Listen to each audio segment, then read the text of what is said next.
Salutations everyone, this is Razor again, give you guys another Overwatch video here talking about our boy Hanzo again. I know last time we were talking about, the Hanzo main stigma and how we can and should be rid of it. Of course, the main obstacle in the way being people playing Hanzo poorly, which is a shame because if you're good at Hanzo or even just decent at Hanzo, at a level where you're just as effective as, your average other DPS player out there, if you're pretty good at it, if you pick Hanzo, you're gonna get those people that are like, hey, Hanzo, can you switch? Or, hey, I don't think we want a Hanzo here, or, oh my god, Hanzo main, blah, blah, blah.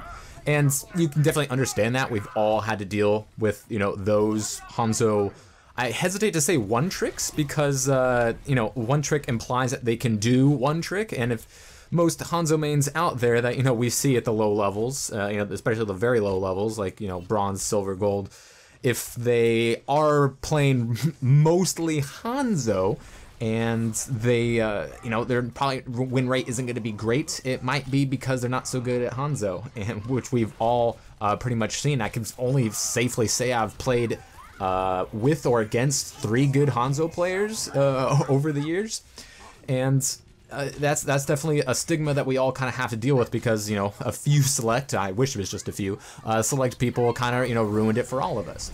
So, there are definitely some situations where Hanzo is applicable, and as we know, one of them is Kingdro on attack.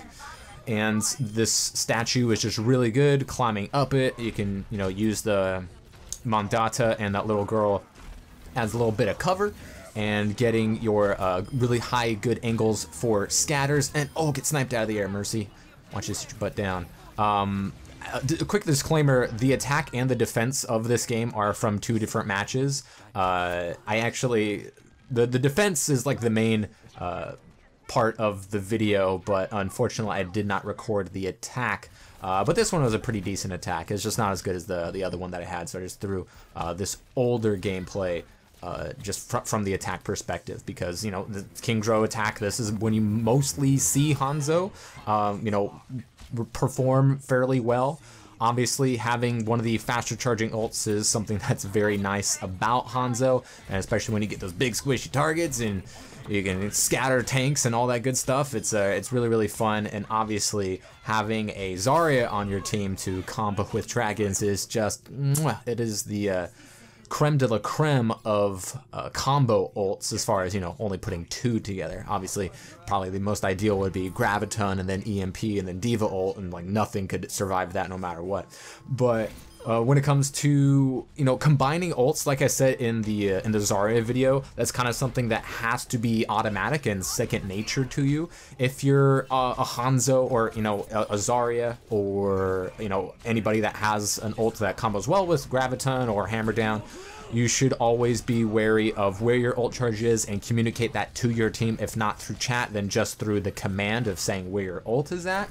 Because if you're a Hanzo, for instance, and you often want to say when you have ults, because that should communicate to your Zarya that not only am I telling you that my ult is ready, but I also want to know when your ult is ready so that we can combo those BZs, or with Hammer Down or Grav, Dragon Blade, or something like that. That's just one of those things, like I said before, that kind of needs to just become second nature. Like, if your teammate gets hooked, you gotta bubble it, or defense matrix it. If your Genji tells you that his ultimate is ready and you're Ana and he dashes up into the air, that shouldn't need any verbal communication for you to nano him. That should be like an automatic thing. If and this is one of the more newer things, if an Orisa ults, then that's when you should have your hook ready for the old ball and chain combo. That's, I think, something that everyone's starting to kind of learn, since the Overwatch League really put it into the spotlight, and that's not something you really saw as a really obvious thing for people to do in matchmaking. That's not something that I've seen fairly often done on purpose consistently, but we've seen in the Overwatch League what that awesome combo can do. And obviously Hanzo's ult is one of the probably the best zoning ult out there. Obviously it's really good when you combine it with somebody else's ults, if that is a situation that is possible, but it's also a very, very big hitbox. It's kind of difficult to shut down. I think it's better than High Noon because when McCree says high noon, you know you have plenty of time before he's probably going to fire that thing off. So you can defense matrix it, or you can get behind a shield or behind cover, or sleep dart him, or hook him, or, you know, kill him when he's discorded or something like that. When it comes to Hanzo, once you hear that Ryogo Wakiteke wo Kuraru, it's already too late. You're not even your diva can eat the arrow at that point, because the arrow has split off into the dragons at that juncture. So very good at zoning small places, such as the final point here on King's Row. And if you can catch somebody sleeping without their, you know, in their cooldowns, or if they're obviously being controlled, CC'd by your teammates, that is obviously something you're going to want to combo with. But when it comes down to the nitty-gritty of how you should be playing Hanzo, obviously one of the main things, and this is something that is not a lot of people hammer home, is one of the best things you can do with Hanzo is not pick him, because he's just not going to be useful in a ton of situations, and that's just the size of it. That's, you know, one of the things about a lot of characters in the game. Now, not the majority, or even close to it, but, you know, there's a few characters out there, especially DPS characters, like your Symmetras, your Hanzos, your Widowmakers, your Sombras, or your Maze, where they're not going to be useful in as many situations as, you know, Soldier or Genji or Reinhardt or Zenyatta or Mercy. You know, there's definitely quite a few characters, especially in the DPS realm, where there's, you know, obviously way more DPS characters than anything else, that's looking at your team, obviously, you know, maybe the level that you're at, what the team tanks are, what the other people picked. So let's say you are in a situation where you can pick Hanzo. Obviously, it has to be in a situation where Hanzo is applicable, such as King's Row. Obviously, yes, I am using him on defense, and while he is a quote-unquote defense hero, Hanzo is going to be better on attack in pretty much every single situation. But matchmaking being what it is, almost anything is something that you can run to some sort of consistent effect, because the people on the enemy team aren't going to be coordinated, they aren't going to focus fire, they aren't going to shut you down. And what you need from your teammates, if you are Hanzo, is to give you space, much like if you are Widowmaker. People often criticize Hanzo and Widow picks because they don't have point presence. Even if you are a very good Hanzo or a very good Widowmaker, you're not going to be on the point, and you shouldn't be on the point. A lot of people will criticize a Widow for not being on the objective, but if Widow is on the objective, if she's on the cart, or if she's in the middle of the control point, she's not going to be able to do anything. You want her in the back, picking off Mercies and Pharahs and, you know, Tracers that recalled, or somebody who got sleep darted or frozen by a Mei, or, you know, hammered down or something like that. You don't want them, you know, in the middle of the fight. They're just not going to be effective. So people kind of need to get away from that stigma of, you know, the sniper characters, is that you don't want them on point. They're not going to be effective if they're on the point. Hanzos and Widows, and then we need to be in the back. We need to take the shots that are available to us. We are going to be some of the mainline defenses of certain strategies. If you're Widow and sometimes Hanzo, then the Pharah might be best suited for you, especially if you don't have a ranged hit scan on your team. Then, you know, obviously hitting Pharahs consistently with Hanzo isn't super easy to do. It's only something I've been able to do consistently within a game a couple of times, and someone's done it against me. One of the few good Hanzos I've ever been up against is when I was a Pharah, and he was just shutting me down, so he was definitely doing his job. But obviously Widow is more equipped for that role, and just cannot get away from this ult. That's you're gonna have to take that L on the chin. But you can't pick Hanzo every time. But let's say you are in a situation where you can pick Hanzo and it's applicable, like King's Row attack, or, you know, something that is known for, you know, the team to play around, not only around, but with a Hanzo character player. So you need to, like I said, stay kind of away from the point. You want to know what the win condition isn't always scattering the Orisa. You know, if you can get around the Orisa, or if she doesn't have a barrier, she has a huge head hitbox, and the worst Hanzos that we've all played against can even hit that hitbox. And you want those scatters to count. One of the things that is commonly made by Hanzo players is just using your special arrows consistently.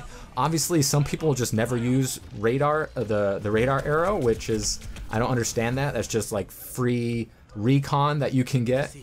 So you kind of always want that fired. You don't really want that on cooldown, you know, for the most part, because it'll behoove you to just have that information at all times. And ooh, the point blank headshot against the soldier, you ain't gonna survive that.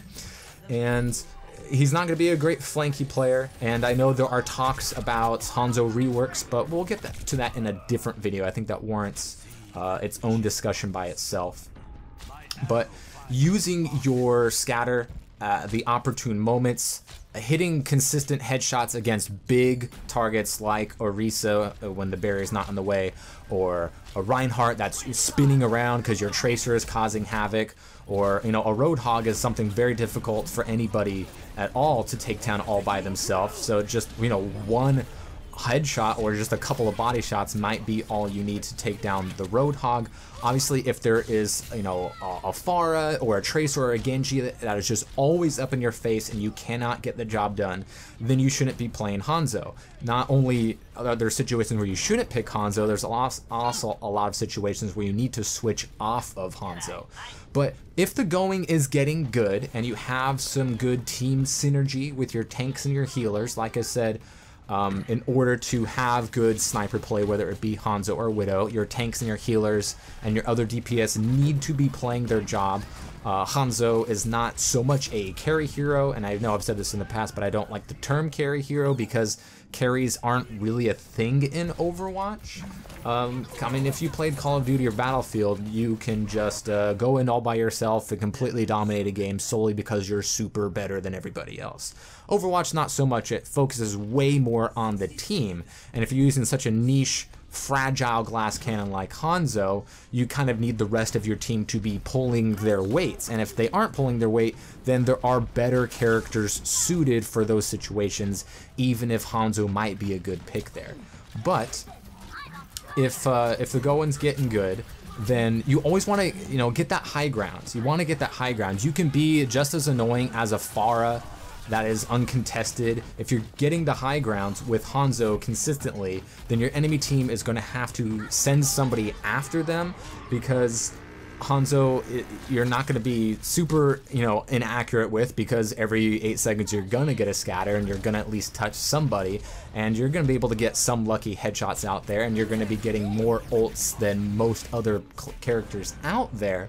So it can be very easy to be a thorn in your enemy's side, and you kind of have to put yourself in a position in the high ground best suited for getting a lot of chip damage, not necessarily getting a tons of kills. Hanzo is something that if you build around him, he can be a super powerhouse and completely carry your team damage or your team elims, as I do here. But it's not completely necessary. It's okay if you get silver elims as Hanzo. It's just mostly about positioning. Yes, obviously there is going to be aim involved, and you're going to have to aim against different characters in different ways, but communication is definitely going to be more key with a lot of niche characters, especially when they have such a huge upside like Combo and Graviton with your dragons and getting a quintuple kill. And then I missed the sextuple kill on the Pharah, so you can leave in the comments how shitty I am for missing that sextuple, because I sure was mad about it. But hey, had a pretty good showing with Hanzo there regardless.